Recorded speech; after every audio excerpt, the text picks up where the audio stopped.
رباه عفوك إني من نور مدت يداي. அல்லாஹ்வுடைய தூதர் சொன்னால் பைத்துல் மக்தஸுக்குரிய போராட்டம், மஸ்ஜிதுல் அக்ஸாக்குரிய போராட்டம், அதிலே முஸ்லிம்கள் வெற்றி கொள்வார்கள். யகூதிகளோடு நீங்கள் போராடுவீர்கள்.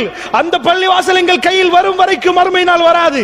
உலகம் அல்லாஹ்வுடைய தூதர் மறுமை நாள் என்று ஒன்று பேசினால் ஒருவர் வீட்டுக்குள்ளே இருந்து பேசக்கூடிய விஷயங்களை மறுமைக்குரிய அடையாளம் என்று சொல்ல மாட்டார். புத்தளத்திலே ஒருவர் மரணித்து விட்டால் இதுதான் அப்பா மறுமைக்குரிய அடையாளம் ரசூலுல்லாஹ் சொல்ல மாட்டார். உலகம் மீடியாக்கள் போட்டோ எடுத்து வீடியோ பண்ணி பதிவு செய்து உலகம் எங்கும் எப்பொழுதும் கதைத்துக் கொண்டே இருப்பார்களே, உலகத்துக்கு எல்லா மக்களுக்கும் புரியுமே, அந்த மாதிரியான செய்திகள் தான் மறுமைக்குரிய அடையாளம். அல்லாஹ்வுடைய நல்லடியார்களே, ரசூலுல்லாஹ் சும்மா அடையாளம் போடவில்லை. மறுமை நாள் வரும் வரும் வரும், நீங்கள் தயாராகுங்கள் என்று சொல்லவில்லை. கல்புகளை சுத்தப்படுத்தி இறைவன் பக்கம் நானும் நீங்களும் நெருங்க வேண்டுமா? எத்தனையோ ஆயிரம் வருடங்களுக்கு பிறகு வரக்கூடிய மறுமை நாளை கட்டம் கட்டமாக நெருங்குகிறது, நெருங்குது நெருங்குது நெருங்குது என்ற மெசேஜ் நமக்கு வர வேண்டுமா? எப்படி நாம் வாழுகிற நேரத்தில் நேற்றை விட இன்றைக்கு நான் கபரை நெருங்கி விட்டேன் என்ற உணர்வு நமக்கு வருகிறதோ, இதே மாதிரி அல்லாஹ் ஜல்ல ஷானுஹு வ தஆலா ஒவ்வொரு அடையாளத்தையும் அப்படியே உலகத்துக்கு காட்டுவான். அது எங்கேயோ ஒரு மூலையில் யாருக்கும் தெரியாமல் நடந்த ஒரு செய்தியாக இருக்கவே இருக்காது. அல்லாஹ்வுடைய நல்லடியார்களே, உலகமே பேசும். அப்படியா? அதை நீங்கள் ஹதீஸில் வந்து பார்த்தால் ரசூலுல்லாஹ் சொல்லி இருப்பார்கள், ஒரு யுகம் மலரும், அந்த யுகத்திலே இப்படி நடக்கும், அது நடக்கும் வரைக்கும் மறுமை நாள் வராது. ஒப்பிட்டு ஒப்பிட்டு ஒப்பிட்டு பார்த்து உலமாக்கள் மிக தெளிவான ஒரு முடிவுக்கு வந்து விட்டார்கள். இது கடைசி யுகமாக இருக்கக்கூடிய வாய்ப்புகள் எக்கச்சக்கமாக இருக்கிறது. ஏராளமான ஆதாரங்கள் இருக்கிறது. அல்லாஹ்வுடைய நல்லடியார்களே, சொன்னார்கள் ஃபுராத் நதி தங்கமலை வெளியாகும் என்றார்கள். வரலாறு காணாத விதத்தில் யூப்ரட்டிஸ் நதி வத்தி கொண்டிருக்கிறது. நீங்கள் பார்த்திருக்கலாம், விடிவெள்ளி பத்திரிகையில் கூட ஆர்டிகல் போட்டு வரலாறிலே இதுவரைக்கும் இது வத்தாத விதத்தில் வத்திருக்கிறது. உலகத்துடைய சேட்டலைட்டுகள் எல்லாம் அங்கே போகிறது. நிறைய அதிசயங்கள் கிட்ட கிட்ட கிட்ட நடக்கிறது என்று சொன்னால் அல்லாஹ்வுடைய நல்லடியார்களே, இந்த செய்திகளை நான் சொல்லுகிற நேரத்தில் கல்புகளில் இதை வைத்துக் கொண்டு நீங்கள் கேட்டால் மறுமை நெருங்கி விட்டதா என்ற உணர்வு எனக்கும் உங்களுக்கும் கேள்வியாக வரும். அல்லாஹ்வுடைய நல்லடியார்களே, அப்படி என்றால் நபிகள் நாயகம் ஸல்லல்லாஹு அலைஹி வஸல்லம் அவர்கள் சொன்ன செய்தியை பாருங்கள். அல்லாஹ்வுடைய தூதர் சொன்னார்கள், மறுமை நாள் நெருங்குற நேரத்தில் ஒரு படையை பற்றி ரசூலுல்லாஹ் சொன்னார்கள். உலகத்திலே அரபு நாடுகளில் இந்த யுத்தங்கள் ஆரம்பிக்கப்பட்டு எல்லாம் யுத்தம் புரிகிறார். ரசூலுல்லாஹ்வுடைய ஹதீஸை படி இந்த லைன் ஷாமுடைய லைன் துருக்கி, அதே மாதிரி இந்த ஷாமுடைய லைன்களில் யுத்தம் ஆரம்பிக்கப்பட்டுவிடும். யுத்தம் ஆரம்பிக்கப்பட்டால் இந்த யுத்தம் இப்பொழுது முடிந்து விட்டது என்று வைங்கள், அது மறுமை நாளைக்குரிய யுத்தம் இல்லை. சிரியாவில் ஆரம்பிக்கப்பட்ட யுத்தம் முடியாமல் மறுயுத்தம் மறுயுத்தம் மறுயுத்தம் மறுயுத்தம் என்று வந்தால் அது மறுமை நாளைக்குரிய யுத்தம். மறுமை நாள் இமாம் மஹதி வரும் வரைக்கும் அந்த யுத்தம் முடியாது. அல்லாஹ்வுடைய நல்லடியார்களே, அப்படி என்றால் எக்கச்சக்கமான ஆதாரங்கள் இருக்கிறது இந்த யுத்தம் முடியாது என்பதற்கு. நிறைய சான்றுகள் இன்ஷா அல்லாஹ் பிறகு நான் சொல்லுகிறேன். அந்த அளவுக்கு இடியாப்ப சிக்கல் யுத்தம் ஒன்று இங்கே நடக்கிறது. இந்த யுத்தம் என்னென்று நீங்கள் புரிந்தால்தான் அந்த விஷயத்தை நீங்கள் தெளிவாக புரிவீர்கள். அல்லாஹ்வுடைய நல்லடியார்களே, நபிகள் நாயகம் ஸல்லல்லாஹு அலைஹி வஸல்லம் அவர்கள் சொன்னார்கள், அதாவது நீதமான ஒரு படை கிழக்கு பிரதேசம் என்றார்கள். ஊருடைய பெயரை சொல்லவில்லை, நீதமான ஒரு படை வெளியாகும் என்றார்கள். அந்த படை வெளியாகினால் கிழக்கு பிரதேசம் என்றால் ஷாம் பிரதேசம். அங்கிருந்து வெளியாகினால் அவர்கள் எங்க போவார்கள்? அதாவது மக்கா மதீனா இந்த கடந்து போகிற நேரம் 3 மன்னர்களுடைய பிள்ளைகள் ஆட்சிக்காக போராடுவார்கள். 3 ராஜாமார்களுடைய பிள்ளைகள் ராஜாமார்களை வைத்து ஆட்சிக்காக போராடுவார்கள். அந்த நேரத்தில் இந்த படைக்கு பேர் என்ன? நீதமான படை. இவர்கள் காபத்துல்லாவை கைப்பற்றுவார்கள், இவர்கள் மதீனாவை பிடிப்பார்கள், இவர்கள் அந்த ஆட்சியை எல்லாம் பிடிப்பார்கள். அந்த ஆட்சியை பிடித்தால் இவருடைய படைகள் எங்கிருந்து போகும் தெரியுமா? Central point Madina Munawwara. ரசூலுல்லாஹ்வுடைய மண்ணில் இருந்துதான் உலகம் எங்கும் படைகள் அனுப்பப்படுகிற அந்த மையமாக மாற்றப்படும். அந்த படை கிழக்கு பிரதேசத்தில் வந்தால் ஒரு மனிதனை சுமந்து வந்திருந்தது அந்த படை. ஆனால் சத்தியமாக அந்த மனிதரை அந்த படை கொண்டு வந்தது அந்த படைக்கே தெரியாது. அப்படி என்றால் படையில் மெல்ல மெல்ல சேருவார்களா இருக்கும்.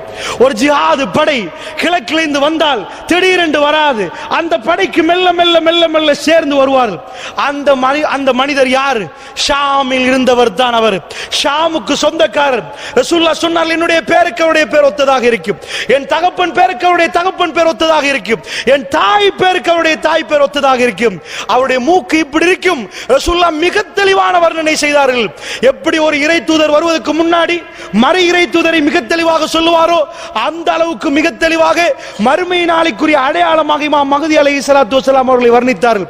அவர் ஹரத்திலே தலையை குனித்துக் கொண்டிருப்பார். ஒருபோதும் நான் மஹ்தி என்று சொல்ல மாட்டார், எனக்கு பையத்து பண்ணுங்கள் என்று சொல்ல மாட்டார்.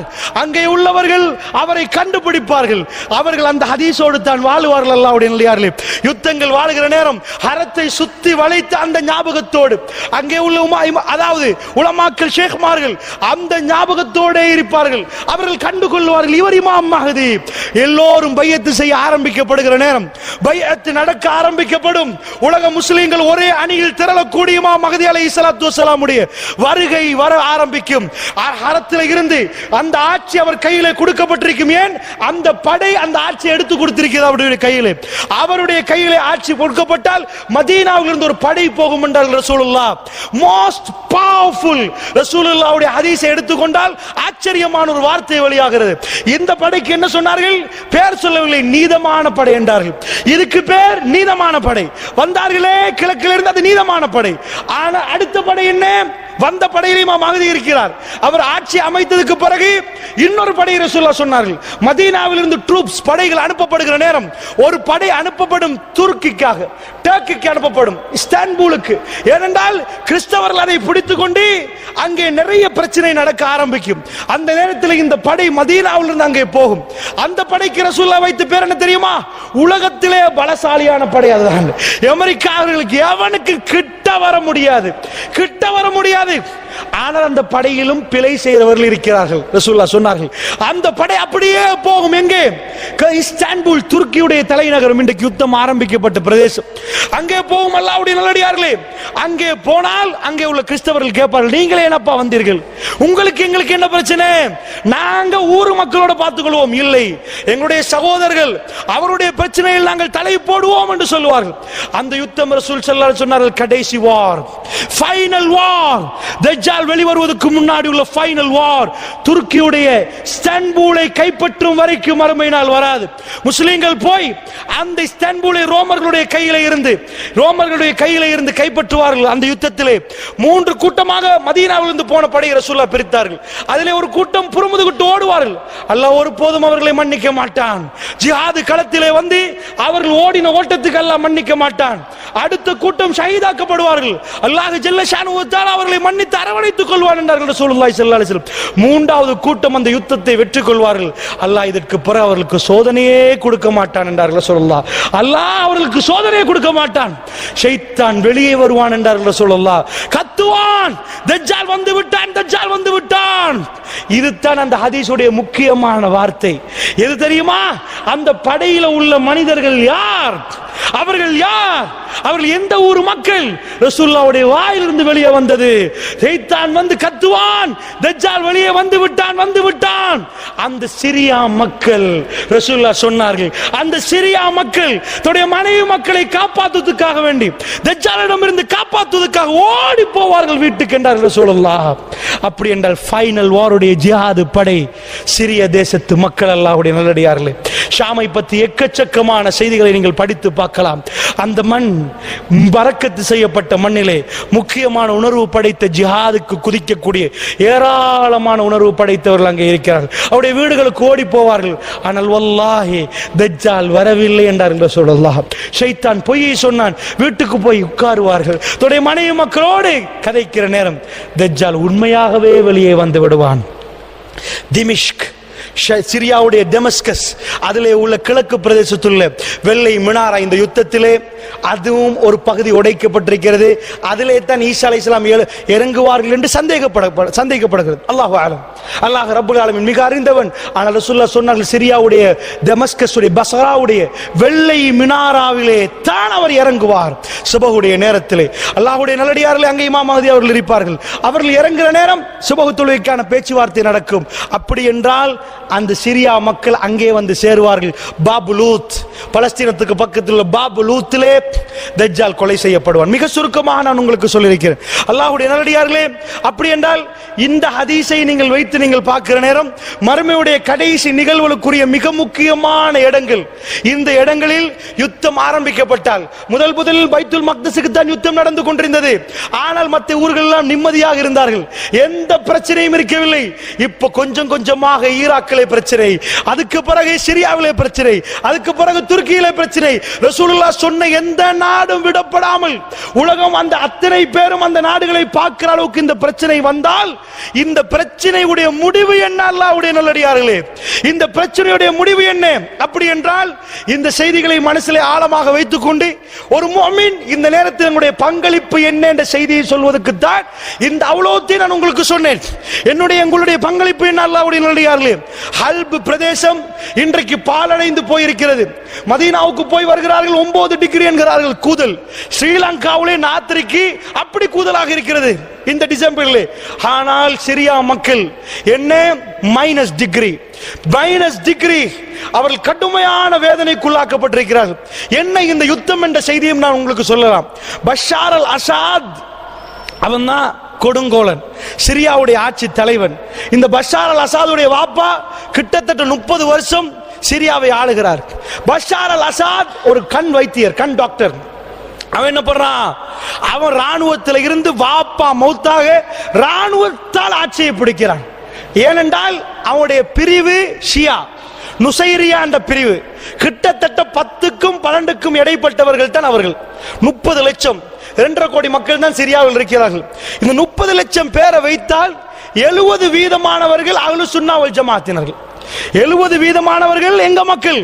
2 கோடி பேர் எங்க மக்கள். அல்லாஹ்வுடைய நல்லடியார்கள், ஒரு 1.5 கோடிக்கு மேல அஹ்லுஸ் சுன்னா வல் ஜமாஅத். ஆனா ஆட்சி செய்யறது யாரு? ஷியா.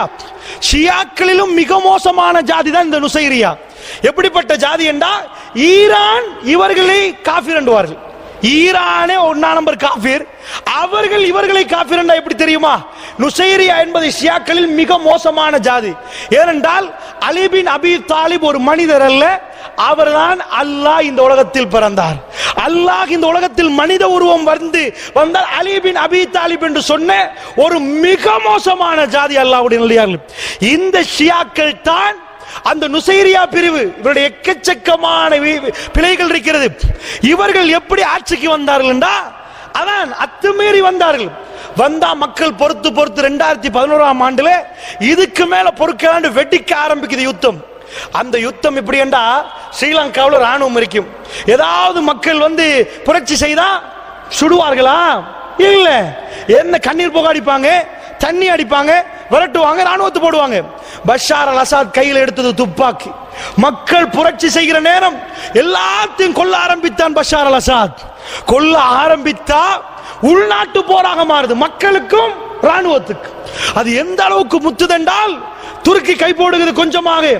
இப்படியே சண்டை முத்துற நேரம் ரஷ்யா தலை மேலாக வருகிறது, ஈரான் கீழால வருகிறது.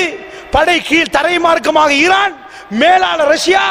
குண்டு போட்டு அழித்து சாம்பலாக்குது அஹ்லுஸ் சுன்னா வல் ஜமாத். ஹல்ப் என்ற பிரதேசம் வரலாறு மிக முக்கியமா சொல்லுது. அங்கே ஷியாக்கள் வாழ்ந்த சரித்திரமே இல்லை. அல்லாஹ்வுடைய நல்லடியார்களே, நாங்கள் எல்லாம் இருக்கிற மண்ணுக்கு ஷியாக்கள் வந்தால் அவங்களுடைய நிம்மதி பறிக்கப்படும். அல்லாஹ்வுடைய நல்லடியார்களே, இந்த உலகத்தில் ஆக மோசமான ஜாதிகள் ஷியாக்கள், ஹவாரிஜ்கள். இவர்கள் எல்லோரும் இந்த யுத்தத்தில் ஒன்று சேர்ந்திருக்கிறார்கள். ஹவாரிஜ்கள் அவர்களை இனம் கண்டு கொள்வது மிக கஷ்டம். ஏன்?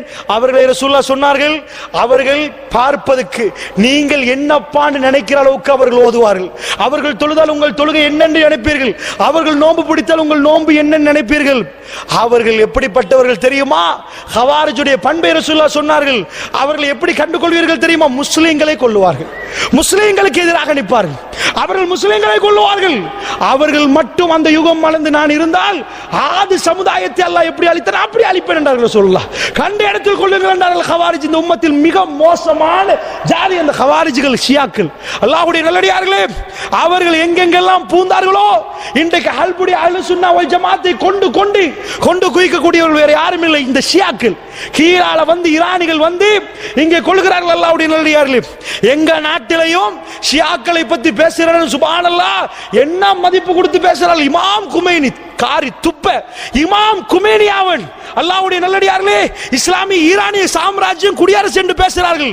அல்லாஹ் பாதுகாக்க வேண்டும். இந்த உம்மத்தின் மிக பெரும் முசீபத்துக்காரர்கள். ரசூல் ஸல்லல்லாஹு அலைஹி வஸல்லம் நஜ்தை பார்த்து சொன்னால் ஃபித்னாவுடைய மண் என்றார்கள். அந்த ஃபித்னாக்குரிய மண் குழப்பவாதிகள். உங்களுக்கு தெரியும் அல்லாஹ்வுடைய நல்லடியார்களே, நம்ம நாட்டிலும் 200க்கு மேற்பட்டவர்களை ஈரானுக்கு அனுப்பி ஸ்காலர்ஷிப் கொடுக்கப்பட்டு மூளை செலவு செய்யப்பட்டு உலமாக்கள் என்ற பெயரில் ஸ்ரீலங்காவுக்கு வரவழைத்திருக்கிறார்கள்.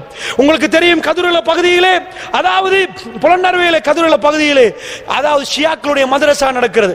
ஓட்டமாவடியிலே ஷியாக்களுடைய மதரசா, ஆண் பெண் மதரசாக்கள் மூளை செலவு செய்யப்பட்டு ஷியாக்கள் உருவாக்கப்பட்டால், அவர்கள் உருவாக்கப்பட்டால் அஹ்லுஸ் சுன்னா வல் ஜமாத்தை கொல்லுவார்கள். ஏனென்றால் அவருடைய வழிமுறை என்ன? அஹ்லுஸ் சுன்னா வல் ஜமாத்துக்கு வாழக்கூடாது, வாழ இடம் கூட இயலாது, அவர்களை கொல்ல வேண்டும். கொல்வது நன்மை. அல்லாஹ்வுடைய நல்லடியார்களே, இந்த ஷியாக்கள் எங்கே எல்லாம் நுழைந்தார்களோ அங்கே எல்லாம் இந்த பிரச்சனை உருவானது. பஷார் அல் அசாத், அவனை பற்றி நீங்கள் மிச்சமாய் பண்ண வேண்டாம். இது நான் கடைசியாக பார்த்த வீடியோவை சொல்கிறேன். கிறிஸ்துமஸ் 25 டிசம்பர் 25க்கு அப்லோட் பண்ணியிருந்தார்கள். 25 கிறிஸ்துமஸுக்கு பிறகு என்ன, ஒரு ஆலயத்துக்கு போனால் அங்கு எல்லாரும் கருப்பு உடுத்திருக்கிறார்கள், அபாயா தலையிலே ஜில்பாப் ஸ்கார்ஃப் மாதிரி உடுத்திருக்கிறார்கள்.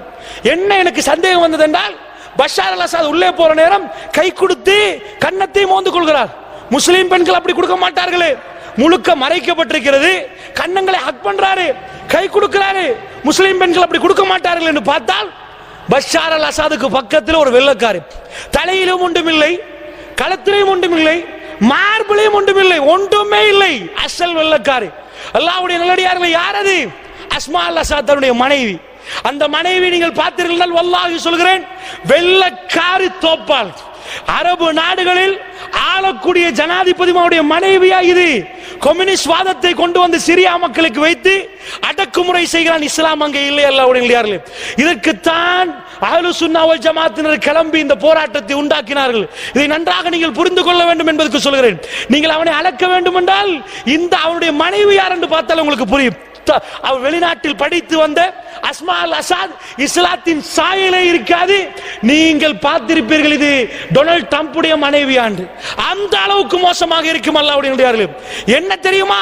கிறிஸ்துமஸ் கொண்டாடுகிறார்கள். அந்த முழுக்க மறைத்தவர்கள் யார்? எல்லாம் கிறிஸ்டியன். அந்த நாட்டு கலாச்சாரம் கிறிஸ்டியன் எல்லாத்தையும் மறைக்க வேண்டும். சுப்ஹானல்லாஹ். அவர்களே மறைக்க இவர்கள் அத்தனையும் திறந்து கொண்டு போறார்கள். எங்கே இஸ்லாம்? எங்கே அவருடைய கல்விலே இஸ்லாம்?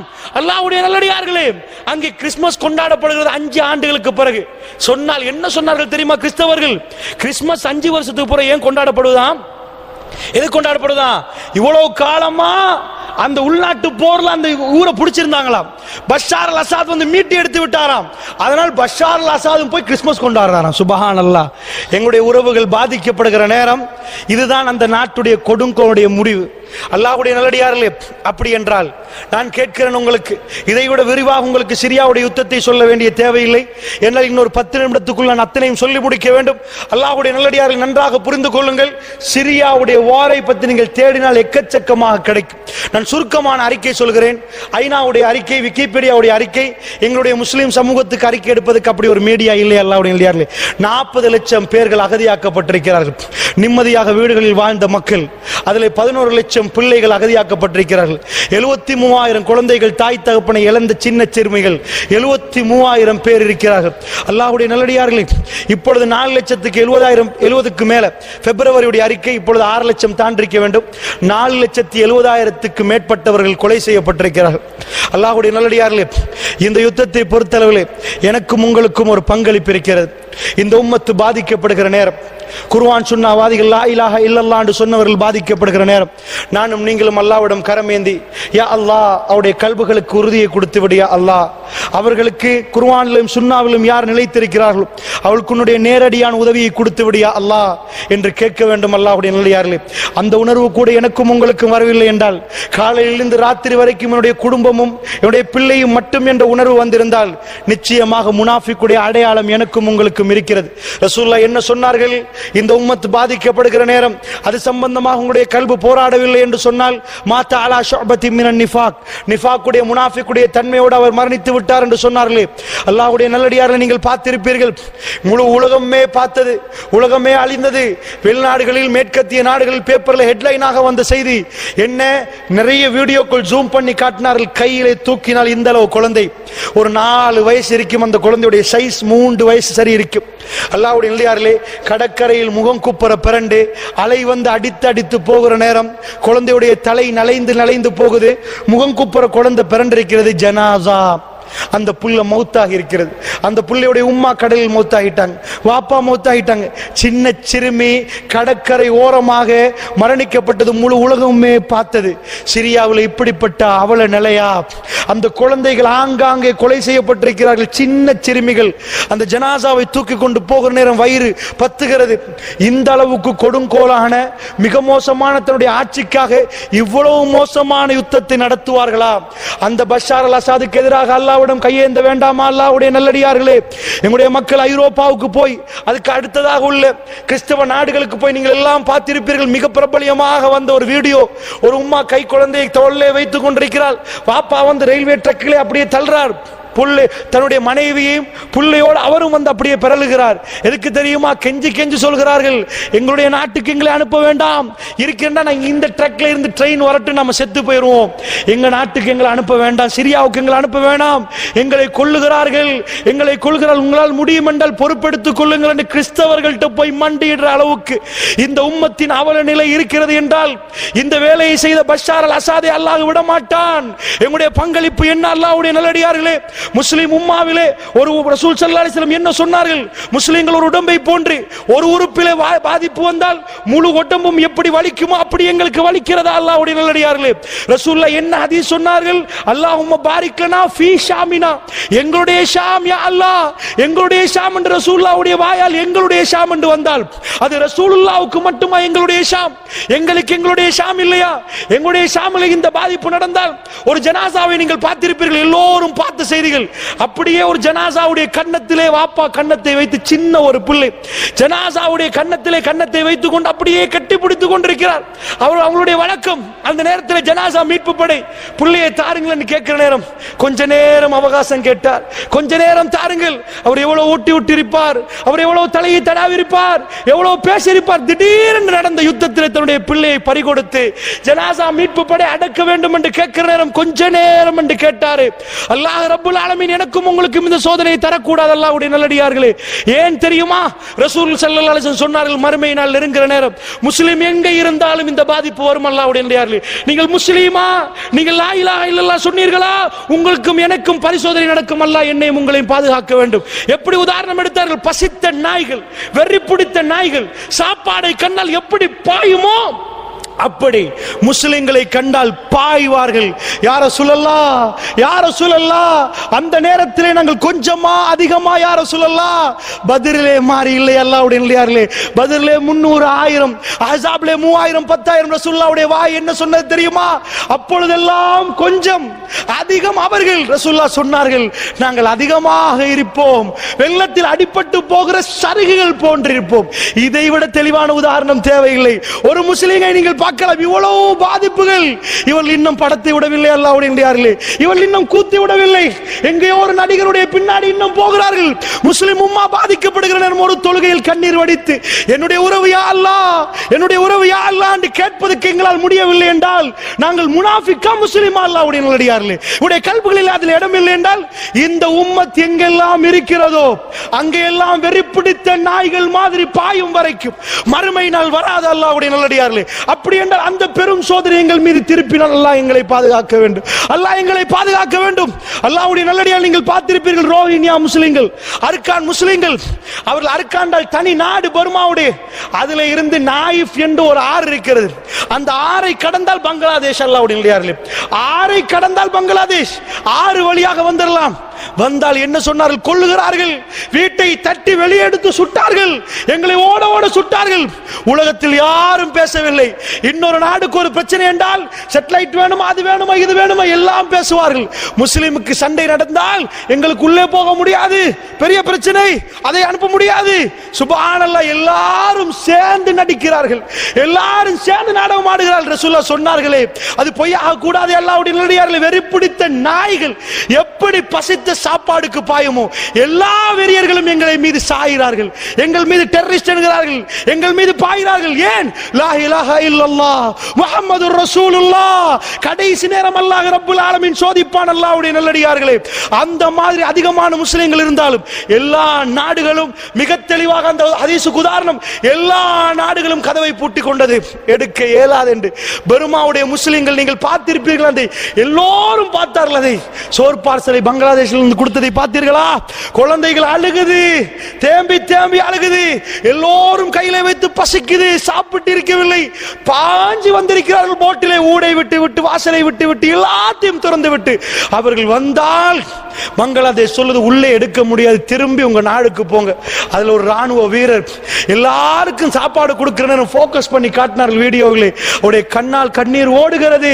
என்னால் குழந்தைகள் அழுகிற நேரம் அவருடைய பிள்ளை அவருக்கு ஞாபகம் வந்திருக்கலாம். அவருடைய கண்ணால் ஓடுது. கவர்மெண்ட் உத்தரவு உள்ளே எடுக்க முடியாது. சொல்றார், அல்லாஹ் உங்களுக்கு உதவி செய்வான், போங்க, அல்லாஹ் உங்களுக்கு உதவி செய்வான் என்று பார்சலை கொடுக்கிறார். அவருடைய உணர்வு, கல்வி வெளியாகிறது, கண்ணால் ஓடிக்கொண்டிருக்கிறது. ஒரு முஸ்லிமுக்கு இன்னொரு முஸ்லிமுக்கு உதவி செய்ய முடியாத ஒரு காலம், ஒரு முஸ்லிமுக்கு இன்னொரு முஸ்லிம் உதவி செய்ய முடியாத காலம். நாயிஃப் அதே ஆறிலே அவர்கள் மறுபடி போட்டிலே ஏற்றப்பட்டதை நீங்கள் எல்லோரும் பார்த்திருப்பீர்கள். உலகமே இந்த செய்தியை பார்த்தது. ஒவ்வொரு சோறு பார்சலை கொடுத்து விட்டு, ஒரு சாப்பாடு பார்சலை கொடுத்து விட்டு, போட்டில் ஏலா ஏலா சொல்ல சொல்ல எங்களை கொண்டு விடுவார்கள், எங்களால் போக முடியாது. என்ன கடைசி அறிவிப்பு என்ன வந்தது? நாயிஃப் ஆறிலே மீன் பிடிக்கிறவர்கள் வந்து பேசினார்கள். என்ன சொன்னார்கள் தெரியுமா? நாங்கள் நிறைய ஜனாசாக்களை கண்டோம், பிள்ளைகளும் உம்மா வாப்பா என்று எல்லோரையும் கண்டோம். அந்த ஆறிலே ஜனாசாக்கள் சிதறி அடிக்கப்பட்டிருந்தது, அவர்கள் மௌத்தாகி விட்டார்கள் என்று பேசினார்கள். அல்லாஹ்வுடைய நல்லடியார்களே, இந்த முஸ்லிம் உம்மாவுடைய நிலைமையை கொஞ்சம் நீங்கள் பாருங்கள். அல்லாஹ்வுடைய நல்லடியார்களே, ஏன் நான் உங்களுக்கு சொல்கிறேன் தெரியும்? எங்களிடம் ஒத்துமை இல்லை. அதாவது உறுதி இருந்தால் தான் வெள்ளம் வருகிற நேரம் தாக்கு பிடிப்போம். ரசூலுல்லாஹ் என்ன சொன்னார்கள்? வெள்ளம் வருகிற நேரம் அடிப்படுகிற சருகுகள் மாறி நீங்கள் இருப்பீர்கள். அப்படி என்று சொன்னால் இவ்வளவு பெரிய அனர்த்தங்கள் வருகிற நேரம் எங்களுடைய பங்களிப்புகள் என்ன? அல்லாஹ்வுடைய நல்லடியார்களே, என்ன நாம் செய்திருக்கிறோம்? உங்களுக்கு தெரியும், எக்கச்சக்கமான விஷயங்கள் பலஸ்தீனிலே, எல்லா நாடுகள், எல்லா ஊர்களிலும் நிறைய நடக்கிறது. என்றால் ஸ்ரீலங்காவில் இருந்து கொண்டு எனக்கும் உங்களுக்கும் என்னுடைய உறவுகளுக்காக ஒரு விடயம் செய்யலாம். யா ரப்பே, இந்த இரவில் இருந்து கொண்டு சொல்லலாம், யா ரப்பே, அந்த சோதனை எங்கள் பக்கம் திருப்பி விடாது. எங்களுடைய உறவுகள் பாதிக்கப்படுகிறார்கள். யா அல்லாஹ், உன்னுடைய உதவி நேரடியாக தேவைப்படுகிறது. குர்ஆனிலும் சுன்னாவிலும் உறுதியாக வாழ்ந்த மக்களை நீ அவருடைய கல்புகளை ஸ்திரப்படுத்தி அவர்களுக்கு உதவி செய்து விடு. யா அல்லாஹ், 73,000 குழந்தைகள் தேம்பி தேம்பி அழுகிறது. உம்மா மௌத்தாகி விட்டார்கள், வாப்பா மௌத்தாகி விட்டார்கள். அல்லாஹ் ஜல்ல ஷானுஹு வ தஆலா உங்களுடைய குழந்தைகளுக்கு அந்த நிலைமை உருவாக்கி இருக்கிறான். அல்லாஹ்வுடைய நல்லடியார்களே, எங்களுடைய உறவுகள் பாதிக்கப்படுகிற நேரம் அந்த குழந்தைகள் எங்களுடைய குழந்தைகள் மாறி பார்க்க வேண்டும். இதுதான் உம்மாவுடைய ஒத்துமை. அல்லாஹ்வுடைய நல்லடியார்களே, முஸ்லிம் உலகத்துடைய ஒத்துமை என்றால் என்ன? ரசூலுல்லாஹ் எதை உருவாக்கினார்கள்? சஹாபாக்களிடம் எதை கொடுத்து கொண்டு போனார்கள்? அவர்கள் அழுதால் எங்களுக்கு அழுகை வர வேண்டும். அல்லாஹ்வுடைய நல்லடியார்களே, கூதல் நடுங்குகிறார்கள், அவர்களுக்கு போவதற்கு இடமில்லை. பலஸ்தீனத்தில் இருந்து அகதிகளாக வரக்கூடியவர்கள் எருமூக் என்று சொல்லி, ஸ்ரீலங்காவில் மெனிக் ஃபார்ம் என்று சொல்லி எப்படி ஒரு இருந்ததோ அதே மாதிரி எருமூக் என்று சொல்லி ஒரு இடத்திலே தான் எல்லோரையும் கொண்டு வந்து சேர்த்தார்கள் சிரியாவிலே, பலஸ்தீனத்தில் இருந்து. ஆனால் பலஸ்தீனத்தில் இருந்து வந்த அகதிகள் சிரியாவுக்கு வந்தால் சிரியாவிலேயும் உள்ள அகதிகள் எங்கே போவது? அல்லாஹ்வுடைய நல்லடியார்களே, அங்கே உள்ளவர்கள் கொஞ்ச நெஞ்சமாக இங்கே வந்து சேர்ந்தார்கள், இங்கே உள்ளவர்கள் அகதியாக்கப்பட்டிருக்கிறார்கள், எங்கே போவது? அல்லாஹ்வுடைய நல்லடியார்களே, இது ஜஸீரத்துல் அரபில் கடைசியாக வீசக்கூடிய காத்து. இவர்கள் எங்கே போவது? இவர்கள் சுத்தி சுத்தி சுத்தி அதுக்குள் தான் போராட்டம் நடத்துவார்கள். நான் சொன்னனே உங்களுக்கு இடியாப்ப சிக்கல் என்று. இந்த போராட்டம் முடியாமல் தொடரும் என்று என்னுடைய கல்பு சொல்கிறது. ஏனென்றால் மிக பிரம்மாண்டமான இடியாப்ப சிக்கல் இதுக்குள் இருக்கிறது. ஏன்? சிரியாவுடைய படையை சொல்கிறேன். அதாவது பஷார் அல் அசாத் அவனுடைய ராணுவத்தை அனுப்புறான், ரஷ்யா உதவி செய்கிறது, அங்கால் ஈரான் உதவி செய்கிறது. இந்த பக்கத்தில் மக்களுக்காக இருக்கிறது துருக்கி. ஐஎஸ்ஐஎஸ், அடுத்தபடி அல் கைதா, இப்பொழுது சவுதி உட்பட சில நாடுகள் வரப்போகிறது.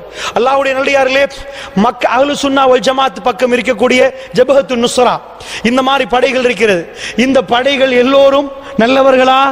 இங்கதான் பிரச்சனை. அல்லாஹ்வுடைய நல்லடியார்களே, அஹ்லு சுன்னா வல் ஜமாத்துக்கு இன்றைக்கு பாதிப்பு நடக்கிற நேரம் இங்கே இருந்து அடிக்கிற எல்லாரும் நல்லவர்கள் இல்லை. அப்படி என்றால் யுத்தம் முடிய அவர்களுக்கு அடிக்க வேண்டியிருக்கிறது. உங்களுக்கு புரிகிறதா? நாங்கள் சண்டை பிடிக்கிறோம் என்று வைங்கள், இன்னொரு கூட்டத்துக்கு எதிராக சண்டை பிடிக்கிறோம். பிடிக்கிற நேரம் யஹூதியும் சேர்த்துக் கொள்கிறோம், நசாராவை சேர்த்துக் கொள்கிறோம், அவர்களுக்கு அடிப்பதற்காக வேண்டி. அடித்து முடிந்த பிறகு நாங்கள்லாம் ஒரு ஆட்கள். அல்லாஹ்வுடைய நல்லடியார்களே, யஹூதி வேறு, நசாராக்கள் வேறு. அல்லாஹ்வுடைய நல்லடியார்களே, ஐஎஸ்ஐஎஸ் யார்? அவர்களை பற்றி தெளிவான படம் இன்றைக்கு உலகத்தில் இல்லை. இன்றைக்கு ஒரு அப்டேட்டை பார்த்தேன் நான். என்ன வந்து எங்களை இப்படித்தான் செய்தார்கள் என்று. பொய்யா உண்மையா அல்லாஹு ஆலம். எங்களை இந்த மாதிரி கொடுமைப்படுத்தினார், விபச்சாரத்தில் இது பண்ணினார், நான் பல தடவை பாதிக்கப்பட்டேன் ஒரு பெண் சொல்கிறார். ஐஎஸ்ஐஎஸ் யார்? அமெரிக்கா எப்படி இந்த காயை நகர்த்துகிறது? ஏன் இது மறுமை நாளுக்குரிய அடையாளமாக இருக்கக்கூடாது? ஏன் நான் இதை சொல்கிறேன் தெரியுமா? அல்லாஹ்வுடைய தூதர் ஸல்லல்லாஹு அலைஹி வஸல்லம் சொன்ன செய்திகள் எல்லாம் அடுக்கி பார்க்கிற நேரம் ரோமர்கள் கடைசியாக வருவார்களா இல்லையா? ஈராக் யுத்தம் நடக்கிற நேரம் எல்லாமே எப்பொழுதுமே இன்டர்னல் வாரை உண்டாக்குவான் அமெரிக்கா. அவன் நேரடியாக முதலில் வரமாட்டான். இன்டர்னல் வாரை உண்டாக்கிவிட்டு அவர்கள்ட்ட சில அமைப்புகள் இருக்கிறது. அவர்கள் எல்லா ஆயுதத்தையும் வித்து 10% ஒதுக்கி விடுவார்கள். ஒரு அளவு 10% இல்ல, ஒரு பேச்சு 10% ஒதுக்கினா அவர்கள் தான் வந்து மனிதாபிமானத்தை பேசக்கூடியவர்கள். எது? ஆயுதம் வித்த சல்லிலே ஒரு பகுதி இருக்குது. நீங்க சண்டை பிடிங்கடான்னு சண்டையை மூட்டி சண்டைக்கு ஆயுதத்தை எல்லாம் வித்ததுக்கு பிறகு ஃபைனலி வருவார்கள். பார்த்தீர்களா ரெட் கோஸ்டை? பார்த்தீர்களா என்ன மனிதாபம்? பார்த்தீர்களா தூக்கி போறார்கள், கெட்டி போறார்கள், அடிச்சு போறார்கள் என்பார்கள். எல்லாமே அதுல ஒரு பகுதி. அவர்கள் புட்ட ஆயுதத்தை வித்தத்தில் ஒரு பகுதி. என்ன பண்ணார்கள்?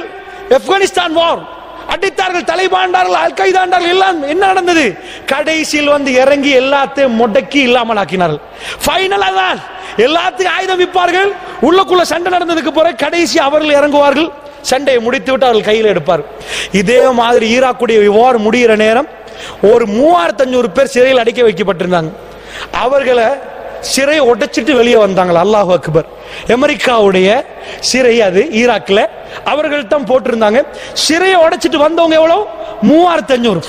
வந்தா சிறையை உடைச்சாலே பெரிய ஸ்டோர். என்ன ஸ்டோர்? நவீன ரகமான ஆயுதங்கள். இந்த உலகத்தில் இப்ப உள்ள நவீன ரகமான ஆயுதங்கள். இந்த 3500 பேர் எடுத்தார்கள் நவீன ரகமான ஆயுதங்களை. அவ்வளவுத்தையும் கையில் எடுத்தார்கள். அவர்களுக்கு பேர் தான் ஐஎஸ்ஐஎஸ். இப்பொழுது சொல்லுங்கள், இதை உடைக்க காட்டி அமெரிக்கர்கள் மாங்கா பிச்சார்களா? அல்லாஹ்வுடைய நல்லடியார்களே, இவர்கள் ஜெயில இருந்து பாஞ்சார்களாம், பாஞ்சி வந்து இதை உடைத்தார்களா? உடைச்சா அவர்களுக்கு கிடைத்து விட்டதா? இது என்ன தண்ணி டோக்கா கிடைக்கிறதுக்கு? நவீன ரகமான ஆயுதங்களை இங்க வச்சது யார்? நான் சில வேளை தெளிவாக சொல்ல மாட்டேன், அமெரிக்கர்கள் தான் இவர்களை உருவாக்கினார்கள் என்று, ஐஎஸ்ஐஎஸ்ஐ. ஆனால் இவர்களை வளருவதற்கு அமெரிக்கா தான் காரணம். ஏண்ட வந்தவர்கள் அவ்வளவு ஆயுதத்தையும் எடுத்துவிட்டு எங்கே போனார்கள்? சிரியாவுக்கு போனார்கள். அவர்களிடம் ஹவாரிஜுடைய தன்மைகள் தெரிகிறது. ஐஎஸ்ஐஎஸ்ஸிடம் அவர்கள் யார் உருவாக்கினார்கள் என்பதில் விஷயம். ஹவாரிஜுடைய சில பண்புகள் மிக தெளிவாக அடையாளம் காட்டப்படுகிறது. அவர்கள் வந்து எங்கே நுழைந்தார்கள்? சிரியாவுக்கு போனாங்க. எதுக்கு போனாங்க? இந்த ஆயுதத்தை எடுத்து முஸ்லீமை கொல்லணும், சண்டை உண்டாக்கணும், நாடு இல்லாமல் ஆக்கணும், கடைசியா நாங்க பிடிக்கணும். இதுதான் டாக்கெட். அல்லாஹ்வுடைய நல்லடியார்களே, இதுக்காக வேண்டி ஆயுதத்தை கொடுத்து போராளிகள்ட்ட ஆயுதம் கொடுத்தது அமெரிக்கா. மிக தெளிவில் இப்படித்தான் வரும். இதெல்லாம் முடிய கடைசியில் அவர் வந்து இறங்கி அவருடைய படையை அனுப்பி எல்லாத்தையும் முடித்தால், நான் கேட்கிறேன், நீங்க எல்லாம் யுத்தம் முடிந்ததுக்கு பிறகு அவர்கள் இங்கே வந்து இறங்கி அவருடைய ஆட்சியை அறிவித்தால் அதுதான் இமாம் மஹ்தியுடைய வருகை. அல்லாஹ்வுடைய நல்லடியார்களே, அப்படி என்றால் அல்லாஹ்வுடைய நல்லடியார்களே, இந்த யுத்தங்கள் நடக்கிற நேரம் இதை இன்னும் ஆய்வு பண்ணலாம். அல்லாஹு ஆலம். சில வேளை இது மறுமை நாளைக்குரிய யுத்தமாகவும் இருக்கலாம், இல்லாமலும் இருக்கலாம். ஆனால் மறுமைக்கு நாங்கள் ரொம்ப நெருங்கி விட்டோம் என்றால் அல்லாஹ் ஜல்ல ஷானுஹு வ தஆலாவிடம் நாங்கள் நிறைய கேட்கணும். சோதனைக்குரிய காலம் இந்த யுகம் முடிகிற நேரம். அதிபயங்கரமான காலங்கள் நிகழ இருக்கிறது. அதிபயங்கரமான விஷயங்கள் வர இருக்கிறது. காலையிலே ஒரு முஃமினாக இருப்பார், மாலையிலே அவர் காஃபிராக மாறிவிடுவார். வயும்சி முஃமினன் வயஸ்பி காஃபிரா. மாலையிலே முஃமினாக இருந்தவர் காலை எழும்ப காஃபிராகி விடுவார். அந்த நேரத்தில் ரசூல் ஸல்லல்லாஹு அலைஹி வஸல்லம் சொன்னார்கள், தனல் கட்டியை கையில் வைத்துக் கொண்டிருந்தால் எவ்வளவு கஷ்டமாக இருக்குமோ அந்த அளவுக்கு இஸ்லாத்துக்குள் இருப்பது கஷ்டமாக இருக்கும். இஸ்லாத்தை விட்டு ஓடக்கூடிய அளவுக்கு மக்கள் இருப்பார்கள். அல்லாஹ்வுடைய அதிபயங்கரமான சோதனைகள் வரக்கூடிய அந்த யுகம் மலர்ந்து விட்டதோ தெரியவில்லை. ஆனாலும் நானும் நீங்களும் எங்களுக்குரிய மிக பெரும் பங்களிப்பு அந்த மக்களுக்காக நிறைய பிரார்த்திக்க வேண்டும். அந்த குழந்தைகள் துடிக்கிறது, அழுகிறது, பசியிலே அழுகிறார்கள். அந்த பிள்ளைகளுக்காக அல்லாஹ்விடம் அதிகமான ரிஸ்களை, பரக்கத்தை அவர்களுக்காக கேட்க வேண்டும். அல்லாஹ்வுடைய நல்லடியார்களே, அப்படி என்றால் இந்த உலகத்தில் நடக்கக்கூடிய இந்த யுத்தங்கள் எங்களுடைய கல்வியில் ஒரு பகுதியாக இருக்க வேண்டும். காலையிலே நானும் நீங்களும் பிசினஸுக்கு போனாலும், மாலையிலே சாப்பிட்டாலும் எங்களுடைய கல்வியிலே ஒரு பகுதியிலே ஒரு கவலை இருக்க வேண்டும். அது எங்களை முஃமின் என்று அடையாளப்படுத்துகிறது. எனக்கும் உங்களுக்கும் அந்த எந்த இதுவும் இல்லை என்றால் நாங்கள் முனாஃபிக்கா என்ற சந்தேகத்தை உண்டாக்குறது. அல்லாஹ் ஜல்ல ஷானு வ தஆலா என்னையும் உங்களை முஃமின்களாக வாழ்ந்து மரணிக்கக்கூடிய பாக்கியத்தை தந்தருள் புரிவானாக. வ ஆகிரு தஅவானா அனில் ஹம்துலில்லாஹி ரப்பில் ஆலமீன்.